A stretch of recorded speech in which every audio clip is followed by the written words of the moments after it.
मोहतरम डाइस पे तशरीफ़ फरमा मेहमान और सामान्य इकराम, अस्सलाम वालेकुम रहमतुल्लाहि व बरकातहू। वैसे मुझे अकबर इलाहाबादी का शेर भी याद आ रहा है कि पैदा हुआ वकील तो शैतान ने बोला लो आज हम ये साहिब औलाद। तो मेरी हैसियत या उस इब्लीस की औलाद की है या इंसान की औलाद की पता नहीं, प्रोफेशन की हैसियत।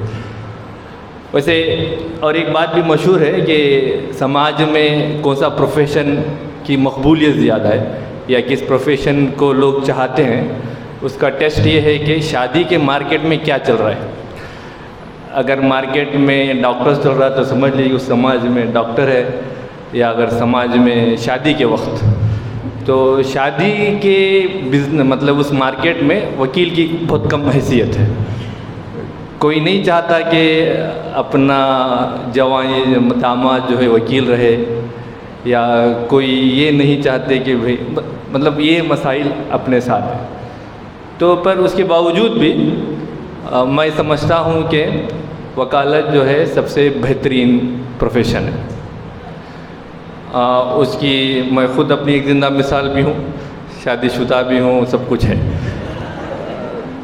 तो और मज़े की बात वकालत में ये भी है कि वकील जो है हर एक से इंटरेक्ट करता है। उसकी सोशल लाइफ या कह सकते हैं उसकी पॉलिटिकल लाइफ या कहते हैं उसकी एक अपनी इमोशनल जो लेवल रहता है वो बहुत ही खूबसूरत रहता है, बहुत तंदुरुस्त रहता है। जैसे मेरा एक अपना एक्सपीरियंस भी रहा है कि किसी एक केस में मैं बहुत ही दिल जान सब कुछ दे चुका था। तो उन असना में मैं 3 दिन शायद नींद नहीं कर पाया। तो आखिर मैं एक दिन सोच लिया कि क्लाइंट मरे जिए मुझे रात में बराबर सोना है। तो बाद में मैं दूसरे प्रोफेशन के लोगों से बात करता हूँ तो उनकी रात परेशान है, और मैं वो डिसीजन इसलिए शायद ले सका कि क्योंकि मैं एज ए वकील बहुत सारे लोगों से इंटरेक्ट कर सकता हूँ और मुझे पता है कि नींद करना ज़रूरी है। पर क्योंकि जो दूसरे प्रोफेशंस के लोग हैं उनका जो इंटरेक्शन का जो लेवल है वो कम रहता है, जिसकी वजह से लोग शायद इस तरह के डिसीजन ना ले पाए। तो इस तरह के बहुत सारे ऑफ द रिकॉर्ड फ़ायदे हैं जो मैं आपको सुना रहा हूँ। उसी तरह ऑफ द रिकॉर्ड बहुत सारे ऐसे फ़ायदे भी हैं। ऐसे वैसे चलते फिरते हम लोगों की दोस्ती पुलिस से हो जाती है, चलते फिरते डॉक्टरों से हो जाती है, काम ऐसे ही सस्ते में निकल जाता है। कोई कुछ काम कराने के लिए पैसे खर्च कर देता है तो मैं पैसा नहीं खर्च करता हूँ। तो ये तमाम ऐसी चीज़ें हैं जो वकील को मिलती हैं। तो ये जो भंडार है जो पैसों के बग़ैर मिलता है, वकील जो है अपने सफ़र में हासिल करता रहता है, उसकी जेब भर जाती है उन चीज़ों से। तो ऐसे ही कुछ थी बातें जो मतलब मैं अपने प्रोफेशन को अच्छा बताने के लिए कह रहा था। तो बात आती है कि आखिर लॉ कर भी लिए तो क्या करें। ट्रेडिशनली जब कोई लॉ करता है तो उसके दिमाग में वही सन्नी देओल का तारीख़ वाला इंसान नज़र आता है या कोई और दूसरे लोग नज़र आते हैं, पर उस तरह है नहीं। बहुत सारे फ़वाइद, बहुत सारे अल्टरनेट हैं। अच्छा, उससे पहले एक बात मैं ये भी कह देता हूँ कि मैं रिसेंटली किताब पढ़ रहा था how not to be wrong. तो उसके अंदर एक बहुत ही ब्यूटीफुल सेंटेंस है, और ये सेंटेंस है कि शायद मैं पढ़ भी लूँ वरना बोल दूँगा तो प्लेजरिज्म का ये हो जाएगा। Figuring out what you should divide by what is नहीं, dividing one number by another is mere computation, but figuring out what you should divide by what is mathematics। मतलब किस अदद से किस अदद को डिवाइड करना ये बस हिसाब है, पर किस अदद को कैसे और क्यों इस्तेमाल करके उसको डिवाइड करना वो रियाजी है, मतलब मैथमेटिक्स है। तो ये कंप्यूटेशन और मैथमेटिक्स का फ़र्क हर फील्ड में है। डॉक्टर के साथ भी ऐसा ही है कि कुछ लोग बस इंजेक्शन देना जानते हैं, एमआर जो बोलता है वो दे देता है तो बस डॉक्टर ही रहता है, पर उससे बढ़कर आगे नहीं बढ़ पाता। उसी तरह हर फील्ड में ऐसे ही नॉर्मल तरह के लोग होते हैं जो कंप्यूटेशन जानते हैं पर कभी वो मैथमेटिक्स नहीं जानते। तो डीपर बात यह है कि हर काम को कैसे करना चाहिए अगर कोई जानता है और अपने प्रोफेशन का वाई और हाउ का अगर कोई आंसर दे पाता है तो उसके लिए वही प्रोफेशन अल्टरनेट हो जाता है। जैसे एग्जांपल अभी जैसे फर्स्ट स्पीकर से जैसे बात आई थी कि बहुत सारे डिजिटल इस तरह का जो कॉम्बिनेशन है is nothing but alternate of same thing, doing something different, having the knowledge of some computer sciences. तो उसी तरह का जैसे मुझे भी तकलीफ़ होती है, जैसे मैं कल ही एकड़ और गुंटे को प्लस करने जा रहा हूँ, पर क्योंकि एक एकड़ जो 40 गुंटा होता है और क्योंकि उसे मैं डेसिमल में ऐड नहीं कर पाऊँगा। अगर मैं समझ लीजिए 1 एकड़ 20 गुंटा लिखा और उसी तरह 1 एकड़ 23 गुंटा लिखा तो एक्चुअली वो 3 एकड़ 3 गुंटे है। उसे नॉर्मल प्लस करने गया तो वो 2 एकड़ 43 गुंटा हो जाता है, विच इज़ रॉन्ग थिंग। तो उस फ्रैक्शन को डेसिमल में कन्वर्ट करके फिर वापस उस फ्रैक्शन के अंदर लेके फिर मुझे करने के लिए बड़ी तकलीफ़ हो रही थी। आखिर मुझे फिर जो है कुछ 6 और 7 की फ्रैक्शनल किताब थोड़ा देख के फिर एक्सेल के अंदर एक $FR और $D किस तरह के फंक्शन को इस्तेमाल करके मुझे कुछ ऐड करना पड़ा। ये जो मेरी एक्सरसाइज है यही अल्टरनेट है लॉ की या किसी और प्रोफेशन की, जो अल्टरनेट करियर जिसे कहा जाता है यही है। तो लॉ के अंदर इस तरह के बहुत सारे हैं। तो एक तो लॉयर जो लिटिगेशन लॉयर है और बहुत सारे लॉयर्स हैं। लॉयर्स में भी अलग अलग तरह के लॉयर्स, जैसे हम लोग सिविल लॉयर या क्रिमिनल लॉयर इस तरह के नाम।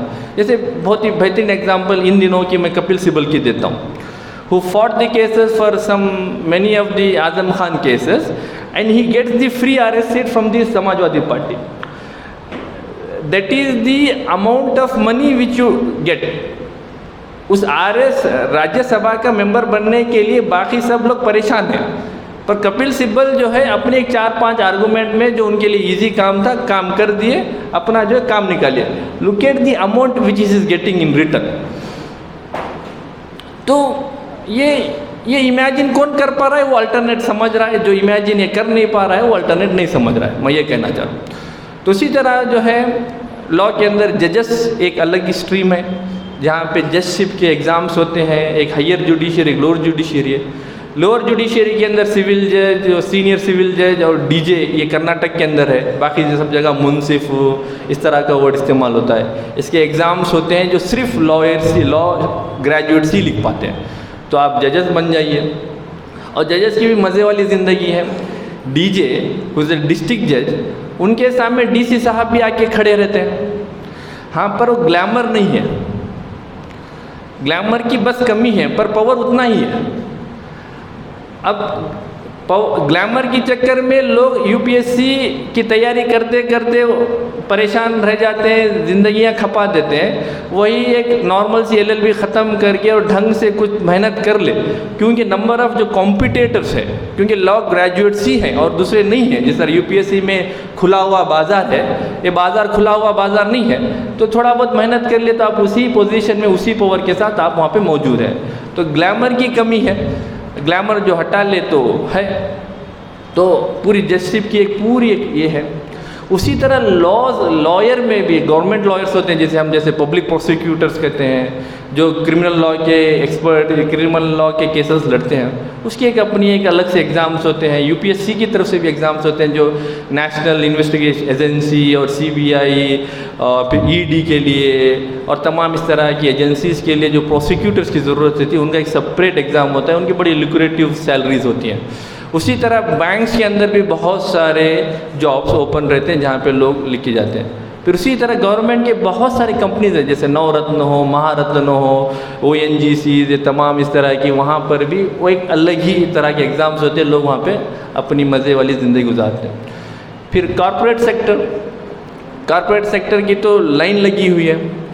जो लोग नेशनल लॉ स्कूल इस तरह के स्कूल्स वगैरह में पढ़ते हैं, जहाँ पे प्लेसमेंट्स होते हैं, लड़के लोग लड़कियां जो है 20, 25, 30 लाख का पैकेज लेके जा रहे हैं। तो आप इमेजिन कर सकते हैं कि किस लेवल का अट्रैक्शन है।